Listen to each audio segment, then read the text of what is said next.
Okay, so ons terug. Ons het aan buitekant toe gekom, maar was nou 'n conversation in Engels gewees tussen die ouens wat ons gesien het. En ja, hulle het nie gedink ons verstaan Engels nie, maar ja, ons het maar gemaak of ons Duits is. So net om vir julle gou vinnig te wys die binnekant aan. Maar net van buitekant af, dis nou jou ingangsportaal, lekker bankies. Daar's 'n lekker stoel. Dubbeldeure. Dis dubbeldeure vir die koue. Die een deur is oop, die kan is toe.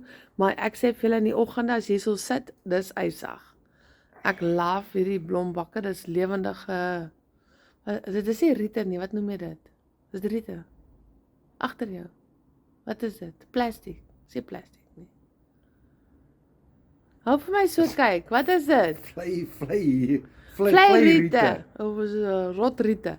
Maar dit is baie mooi feature hierso, dat hulle sulke mooi ligte hierso so. En daai kant is dit ook, en dan daar's ons te advertensies in. Ek dink Dion het al 'n paar keer geneem, dis aan die aand, die voor die hotel. Dis nogal redelik vol op 'n maandag.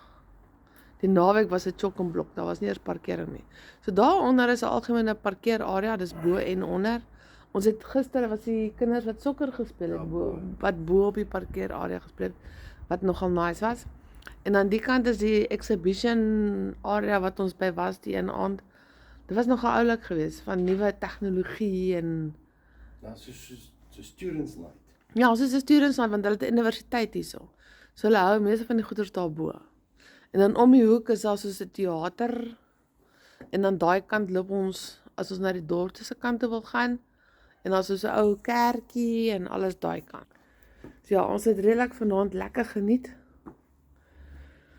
Ons is amper klaar, ons gaan ook nou amper doen. Ja, ek moet nog steeds gewig verloor. Baie julle.